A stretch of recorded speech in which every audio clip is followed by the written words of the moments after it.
দর্শক, গ্যাস সংকটের খবর জানাতে ময়মনসিংহ থেকে আমাদের সাথে যুক্ত হচ্ছেন সহকর্মী বাবুল হোসেন। বাবুল, জেলায় গ্যাস সংকটের কি প্রভাব পড়েছে, গ্রাহকদের ভোগান্তির কথা একটু জানাবেন সেখানকার, এবং এই সমাধানের বিষয়ে সংশ্লিষ্ট কর্তৃপক্ষ কি বলছে? তিতাসের স্থানীয় কর্তৃপক্ষ যেটি বলছে যে চলতি সপ্তাহে এই সংকটের সমাধান হতে পারে, এমন কথা কিন্তু গেল সপ্তাহে তারা জানিয়েছিলেন যে ৩-৪ দিনের মধ্যে এই সংকট কেটে যাবে। কিন্তু আমরা যেটি দেখতে পাচ্ছি যে এক সপ্তাহ পেরিয়ে গেলেও কিন্তু এই সংকটের কোনো সমাধান হচ্ছে না এবং কোনো লক্ষণও দেখা যাচ্ছে না। সিএনজি পাম্প যে মালিকরা রয়েছেন তারা বলছেন যে চাপ একেবারেই কম, যে কারণে দিনভর তারা একটি চাপের মধ্যে থাকেন। অসংখ্য সিএনজি, অটো রিক্সা, অন্যান্য যানবাহন গ্যাসের জন্য লাইন করে ঘন্টার পর ঘন্টা অপেক্ষা করছেন, কিন্তু তারা গ্যাস সরবরাহ দিতে পারছে না। ভোর রাতের দিকে কিছু গ্যাস চাপ কিছুটা বাড়লেও যে পরিমাণ লাইন থাকে আসলে কিছুক্ষণ সরবরাহ দেওয়ার পরই সেটি পুরোপুরি বন্ধ হয়ে যাচ্ছে। আপনি জানেন যে তৃষা, আমি এই মুহূর্তে রয়েছি নগরীর শিকারীকান্দা ঢাকা ময়মনসিংহ মহাসড়ক বাইপাস মোড়ে।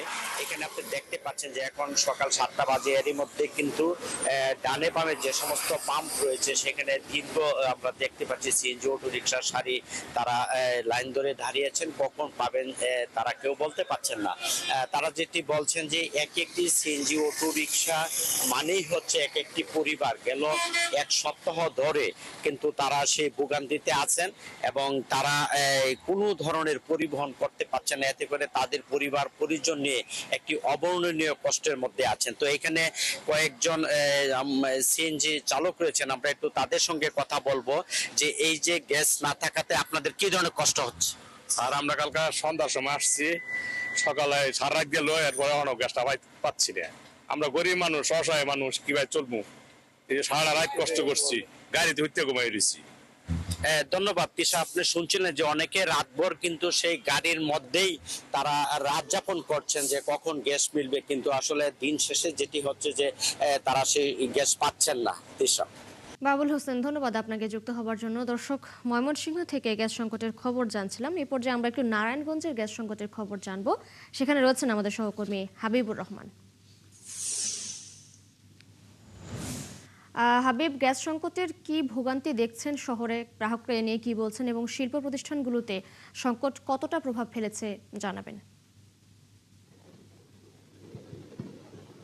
তিশা, নারায়ণগঞ্জের শিল্প প্রধান আসলে এখানে গ্যাস সংকটের কারণে যে স্থবির একটা অবস্থা তৈরি হয়েছে, তারা আমাদেরকে জানিয়েছে যে এই অবস্থা চলতে থাকলে তারা হয়তো খুব শীঘ্রই লে আউট ঘোষণা করতে হবে। কারণ এমন একটা বিব্রতকর পরিস্থিতি কিংবা এমন একটা পরিস্থিতি গ্যাস সংকট হবে, এই ধরনের প্রস্তুতি কোনো শিল্প মালিকের ছিল না।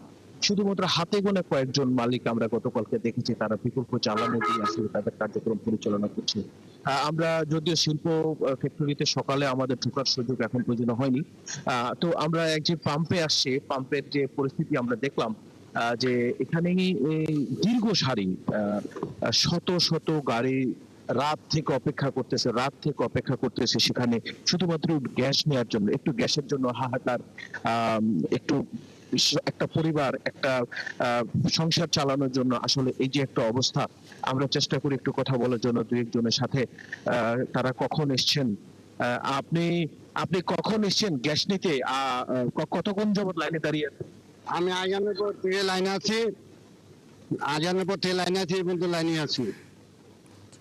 পাওয়ার সম্ভাবনা আছে? পাওয়ার সম্ভাবনা আছে, কিন্তু পেছার নাই। ঈশা, আরেকজনের সাথে কথা বলার চেষ্টা করি।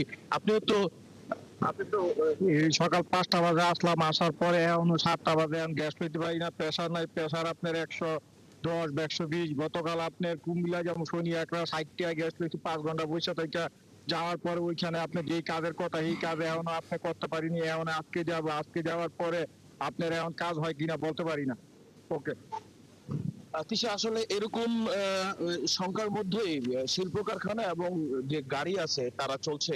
এই সমস্যা কখন সমাধান হয়, কর্তৃপক্ষ আমাদেরকে সুদৃষ্টি কিছু বলতে না পারলেও আশা করা যাচ্ছে আগামী সপ্তাহে হয়তো শুরুর দিকে এই সমস্যার সমাধান হবে। তিশা, এই ছিল নারায়ণগঞ্জ থেকে আমার কাছে। হাবিবুর রহমান, ধন্যবাদ আপনাকে যুক্ত হবার জন্য। আপনি খোঁজখবর রাখতে থাকুন, হয়তো আবারও যুক্ত হবো আপনার সঙ্গে। দর্শক, শিল্পনগরী নারায়ণগঞ্জ থেকে গ্যাস সংকটের খবর নিয়ে যুক্ত ছিলেন আমাদের সহকর্মী হাবিবুর রহমান।